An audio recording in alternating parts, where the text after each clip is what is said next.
1871 میں مصر کے ایک شہر الغورنیہ سے تعلق رکھنے والے ایک غریب اور معمولی چور کو فرعونیوں کی حمود شدہ لاشوں پر جانے والے خفیہ راستے کی رسائی مل گئی۔ احمد عبد الرسول نوواردات چوری کر کے وہ بیچا کرتا تھا۔ ایک دن وہ دریائے نیل کے کنارے کے قریب تبیسا کے مقام پر اسی سلسلے میں پھر رہا تھا جب اسے ایک خفیہ راستے کا وہاں پتہ چلا۔ وہاں وہ نوواردات کی چوری کے لیے جگہ کھود رہا تھا۔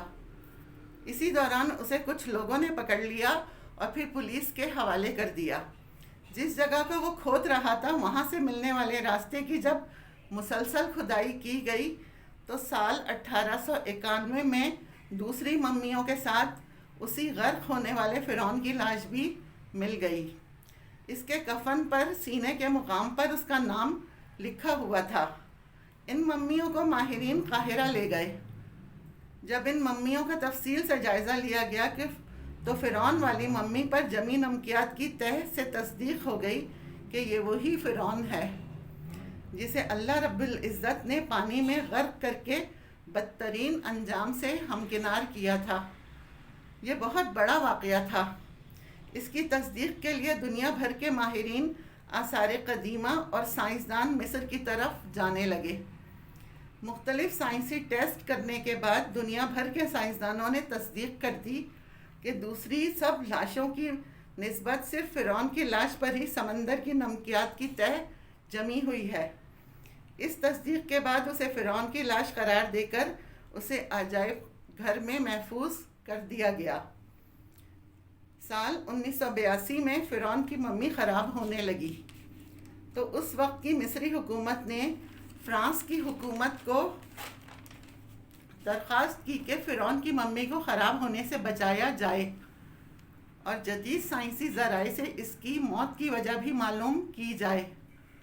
مصری اور فرانسیسی حکومت نے ممی کو فرانس لے جانے کا انتظام کیا اور اس سلسلے میں فرعون کی ممی کو ساتھ لے جانے کے لیے اس ممی کا پاسپورٹ بنایا گیا، کیونکہ اس وقت فرانس کے اندر داخلے کے لیے لاش کا بھی پاسپورٹ بنوانا ضروری تھا۔ کہا جاتا ہے جب فرعون کی لاش کو فرانس پہنچایا گیا تو ایئرپورٹ پر اس وقت کے فرانسیسی صدر بذات خود اور حکومت کے اعلیٰ عہدیداروں، تمام وزراء اور فوج کے وزراء نے استقبال کیا۔ فرعون کی لاش کا استقبال کسی عظیم بادشاہ کی طرح کیا گیا۔ فوجی دستوں نے سلامی دی۔ فرعون کی ممی کو ماہرین ڈاکٹروں کی ٹیم کے حوالے کیا گیا۔ اس ٹیم کی سربراہی ڈاکٹر مورس نے کی۔ مائکروسکوپ ٹیسٹوں کے ذریعے ممی کے تمام اعضاء کا باریک بینی سے جائزہ لیا گیا تو معلوم ہوا اس کی لاش اور جسم میں سمندری ذرات ابھی تک موجود ہیں اور اس کا گوشت ہر روز تازہ ہوتا ہے اور ڈراتا ہے، اور موت بھی پانی میں ڈوبنے کی وجہ سے ہوئی تھی۔ ایک بادشاہ کی موت پانی میں ڈوبنے کی وجہ سے ہو، یہ ڈاکٹر مورس کے لیے حیران کن بات تھی۔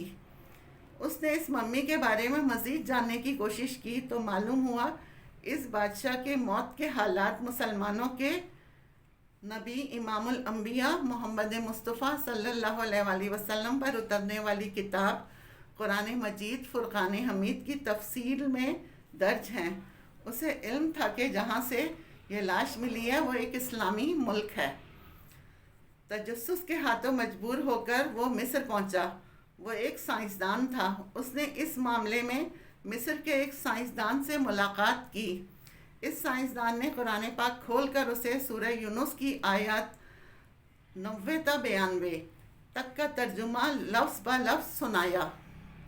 فرعون کا خدائی کا دعویٰ، اس کا پانی میں ڈوب کر مرنا اور پھر پانی سے نکال کر اس کی لاش کا ہنود ہو جانا اور پھر دوبارہ لاش کا ملنا اور اس کی لاش پر جدید سائنسی دور میں دوبارہ محفوظ کیا جانا، ان سب کا اشارہ ایک جانب تھا اور بہت واضح تھا۔ یہ اللہ رب العزت کی شان اور مرتبہ ہے کہ اس نے فرعون جس نے خدائی کا دعویٰ کیا اور اس پروردگار عالم کے مقابلے میں آیا، اس کی لاش کو قیامت تک کے لیے نشان عبرت بنا دیا۔ فرعون وہ واحد شخص ہے جس کی لاش پر گوشت تر و تازہ ہے، ابھی کسی نے اسے سلایا ہو۔ اس کے بال اور ناخن بڑھتے ہیں، بلکہ اس کی لاش پر گوشت بڑھتا ہے۔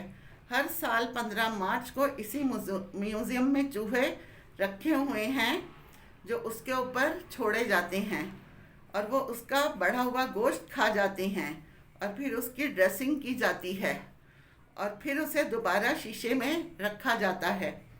فرعون کی لاش کے بال بالکل صحیح، آنکھیں بالکل صحیح سلامت، لگتا نہیں یہ 3500 سال پرانی ممی ہے۔ ممی اور لاش میں فرق ہوتا ہے، ایسا لگتا ہے یہ نئی اور تازہ لاش ہے۔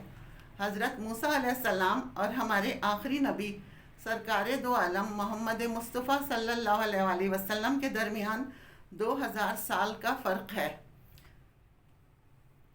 میں تمہارے جسم کو نجات دوں گا اور لوگوں کا کہوں گا کہ دیکھو یہ انجام ہے خدائی کا دعویٰ کرنے کا۔ ایک مرتبہ حضرت موسیٰ علیہ السلام نے پوچھا، اے پروردگار عالم، تو فرعون کو اتنی مہلت کیوں دیتا رہا؟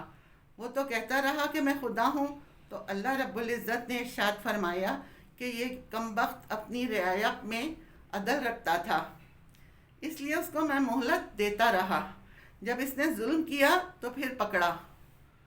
فرعون کی لاش کے حوالے سے عیسائیوں اور یہودیوں کا یہ عقیدہ ہے کہ فرعون پانی میں غرق ہو کر ہلاک نہیں ہوا تھا، بلکہ وہ اس وقت بچ گیا تھا اور بعد میں طبی موت مرا۔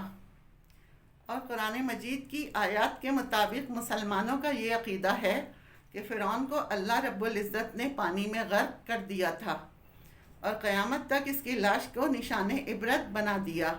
فرعون کی ممی نہیں بلکہ اس کی لاش ہے۔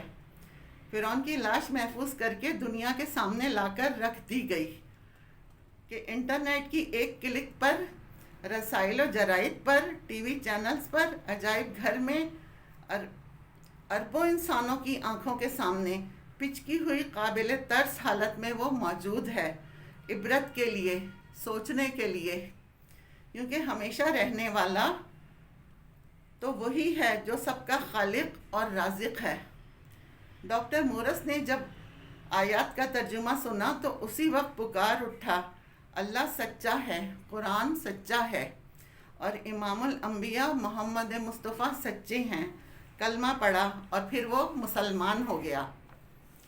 وآخر دعوانا ان الحمد للہ رب العالمین۔